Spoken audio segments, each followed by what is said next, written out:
महाराज शनिवार के दिन अगर शिव की आराधना करी जाए, शनिवार के दिन अगर शंकर को जल चढ़ाया जाए तो जिंदगी में व्यक्ति की कभी अकाल मृत्यु नहीं होती। महाराज कितने दिन शनि महाराज ने अपनी दृष्टि नीचे रखी है। शनि महाराज दृष्टि कब उठाते? जब किसी को नष्ट करना हो। तुम जिस पर दृष्टि डालोगे वो जलकर भस्म हो जाएगा। ये शनि महाराज की धर्म पत्नी ने कहा है। और आज शनि महाराज जी की धर्म पत्नी जिस घर में निवास कर रही हैं, शनि महाराज जिस घर में निवास कर रहे हैं, उस मकान का नाम क्या है? अभी बताया था, क्या नाम था? कुंभ। अपने भी मकान का नाम होता है ना, कोई ने पितृ कृपा लिख देता है, कोई गुरु कृपा लिख देता है, कोई देव कृपा लिख देता है, कोई लक्ष्मी कृपा लिख देता है, कोई अपने पिताजी का नाम से लिख देता है। मकान का नाम लोग रख देते हैं, ये हमारे मकान का नाम। तो शनि महाराज के घर का नाम था कुंभ। उस कुंभ मकान में शनि महाराज रह रहे थे। पिताजी का आगमन हो गया। बहुत ध्यान से सुनना, ये मकर संक्रांति की कथा है। पहले मिली कि नहीं मिली वो हम नहीं जानते, पर मकर संक्रांति का भाव को जान लीजिए महाराज कि क्यों महत्व है दान का, गुड़ और तिल्ली का, क्यों महत्व है सूर्य नारायण के पूजन का।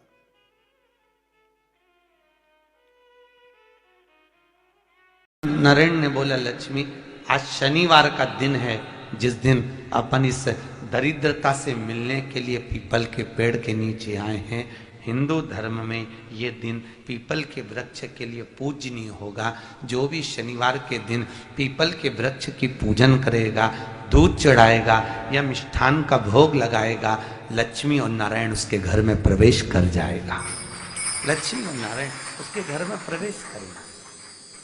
इसलिए नियम बनाया। कौन से दिन का? शनिवार। लक्ष्मी जी बोली, नारायण आपने तो एक दिन का वार लिख दिया। शंकर जी ने 7 वार बनाए हैं, रविवार, सोमवार, मंगल, बुध, गुरु, शुक्र और शनि। ये शिव जी ने बनाया।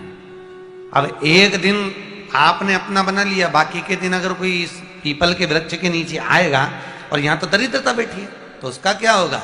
भगवान नारायण बोले, सुन दरिद्रता, तेरे से एक विनती है, अगर कोई भी मनुष्य इस पीपल के पेड़ के नीचे अगर 7 दिन में आता है और उसके हाथ में अगर कोई सामग्री होती है तो तू उसके घर में प्रवेश नहीं करेगी। नियम है पीपल के वृक्ष का, या तो पानी का लोटा लेकर जाओ, कुंकू का चोपड़ा लेकर जाओ, शक्कर लेकर जाओ, या पेड़ के नीचे चींटी को डालने के लिए आटा ले जाओ, पर खाली हाथ पीपल के वृक्ष के नीचे कभी मत जाओ, कभी नहीं।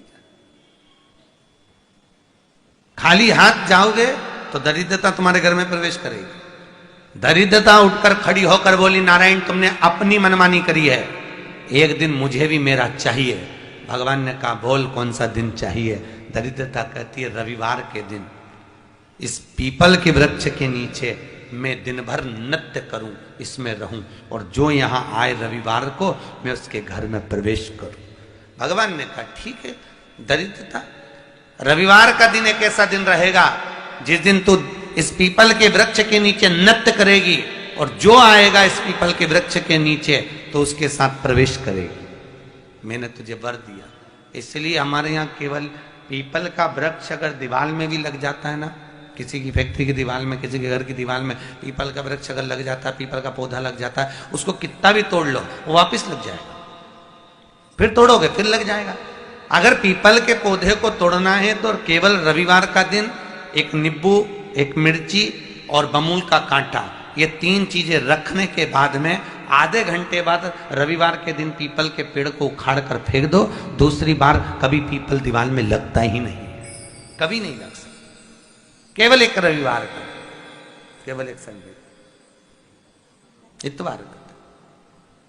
घर में दीवानों पर अगर पीपल लग भी गया है, इसलिए पीपल के वृक्ष को उखाड़ने का, अगर घर में पीपल लगा हुआ है या पीपल का पौधा हमारे घर में लग गया, उसको उतारना, निकालना, लगाना, तो पीपल के वृक्ष को अगर निकाला जाता है तो रविवार के दिन, और अगर पीपल के वृक्ष को कहीं लगाया जाता है तो सोमवार के दिन या मंगलवार के दिन, बुधवार के दिन, इन दिनों में लगा सकते पीपल के वृक्ष कहीं लगाना।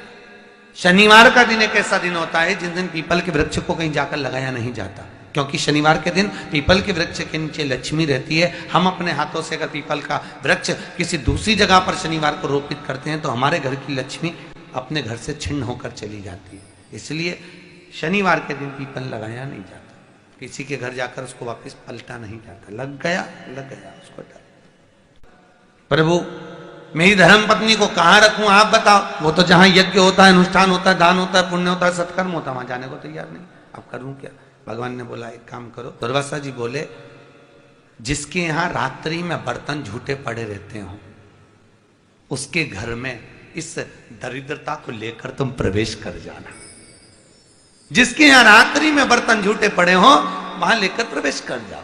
दूसरी जगह दुर्वासा जी बोले जो स्त्री घर में दोपहर के समय पर सो रही हो उसके घर में इसको लेकर प्रवेश कर जाइए। जो स्त्री दोपहर के समय में घर पर सो रही हो इस दरिद्रता को लेकर प्रवेश कर जाइए। तीसरा, जिसके यहां पर दरवाजे पर कांटे वाले पौधे लगे हों उस घर में इस दरिद्रता को लेकर प्रवेश कर जाइए। दरिद्रता कितनी सुंदर बात कही है। दाता और विधाता कौन कौन? दाता और विधाता। लक्ष्मी और दरिद्रता के सगे भाई हैं। कौन कौन? दाता और विधाता। दाता को फिटकरी प्रिय है, विधाता को नमक प्रिय है। ये दोनों हमेशा लक्ष्मी को और दरिद्रता को दोनों को समझाते थे, दोनों में प्रेम बढ़ाते थे। आज भी हिंदू धर्म की रीति है। यहां तो ठीक है, जिसके यहां पर भी अगर थोड़ी सी भी परेशानी होती है, थोड़ा सा क्लेश होता है, अशांति होती है, लक्ष्मी नहीं टिक रही हो, काम नहीं बन रहे हो, बहुत प्रयास करा जा रहा हो और हमारा कार्य नहीं होता, तो क्या करते हैं? फिटकरी और नमक को पानी में डाल देते हैं और घर में पोछा लगा देते हैं। आप लोगों ने आजकल फेसबुक पे भी पढ़ा होगा, व्हाट्सएप पे भी पढ़ा होगा। तो क्यों लिखा उसमें? उसका कारण ही केवल यह है कि दाता और विधाता की प्रियता उसमें। माता ख्याति के जो 4 बच्चे हुए इसमें जो 2 लड़के हैं दाता और विधाता, उसकी प्रियता उसकी पूर्णता उसमें। अब दुर्वासा जी बोले अपनी धर्म पत्नी को वहां लेकर जहां कांटेदार पौधे लगे हों वहां पर लेकर प्रवेश कर जाइए। कांटेदार पौधों में उस दरिद्रता का निवास हो गया। कितना विचित्र कथा यहां वर्णन करी है। श्रीमद् भागवत के अंतर्गत जो वर्णन किया कि मृत्यु निश्चित है। और शनि महाराज का भी पांव टूट गया था। टूटा था कि नहीं टूटा था? जो अपनी माता संध्या को लात मारी थी, शनि महाराज ने लात मारी तो पांव टूट गया। शनि महाराज की आंख में आंसू। देवर्षि नारद के पास है, नारद जी मेरा पांव टूट गया, मैंने अपनी मां को लात मारी। नारद जी बोले तू तो द्रोषी है, तूने अपनी माता को लात क्यों मारी? कुछ करिए। कोई देवता नहीं अपनाया। तब भगवान नारद जी ने कहा शंकर जी के शिवलिंग की स्थापना कर, उसकी पूजन कर। जहां काशी विश्वनाथ के मंदिर आप लोग जाते हो, जिस विश्वनाथ का दर्शन करते हो, ये काशी का विश्वनाथ का प्राण प्रतिष्ठा शनि महाराज ने करी थी। शनि महाराज के हाथ का शिवलिंग है और शिवलिंग की स्थापना कर कर शनि महाराज ने भगवान शंकर से मांगा। शिव जी प्रकट हुए, मांगो शनि तुमको क्या चाहिए? शनि महाराज ने कहा मेरा पांव टूट गया, आप कृपा करिए। भगवान शंकर ने कहा शनि तूने मेरा भजन करा है, जा तेरा पांव तो जुड़ेगा पर पांव में थोड़ी लचकता तेरी बनी रहेगी। दुनिया के लोगों को शनि लगता है और शनि को शंकर लगता है। दुनिया के लोगों को शनि लगता है, शनि को शंकर। इसलिए आज भी नियम है कि काशी विश्वनाथ का नाम लेकर एक काजल की डिब्बी को लीजिए। अगर किसी को शनि लग गया हो, कोई प्रॉपर्टी का काम कर रहे हो, कोई व्यापार करते हो और व्यापार नहीं चल रहा, बहुत अड़चने आ रही है, कोई ना कोई परेशानी पे परेशानी आ रही है, एक काजल की डिब्बी लो, काजल की डिब्बी लो, काशी विश्वनाथ का नाम लो और 21 बार उतारो और उतार कर किसी पेड़ के नीचे तक खड्डा खोद कर उसको दबा दीजिए। आपका काम यूं सफलता की ओर बढ़ना चालू हो जाएगा। शनि की कुदृष्टि समाप्त, 7.5 ढैया समाप्त, परेशानी नहीं। हम आप लोगों से भी कहेंगे कभी एक बार प्रैक्टिकल करो, 1 वर्ष का। कोई भिक्षा मांगने वाला भी है ना, बहुत दरिद्रता उसकी जिंदगी में है, बहुत गरीबड़ा है, उसके पास खाने तक के लाले पड़ रहे हैं, तो हम उनसे एक निवेदन करेंगे कि प्रयास करो, 1 वर्ष ये 7 जगह हैं जहां पर कभी एक जगह का नियम बना लो, या तो बेलपत्री के पेड़ के नीचे, या शमी के वृक्ष के नीचे, या पीपल के वृक्ष के नीचे, या आंवले के वृक्ष के नीचे, या बट वृक्ष के नीचे, या शंकर भगवान के शिवालय में, या अपने घर के दरवाजे के बाहर। ये 7 स्थान हैं, इसमें से कोई एक स्थान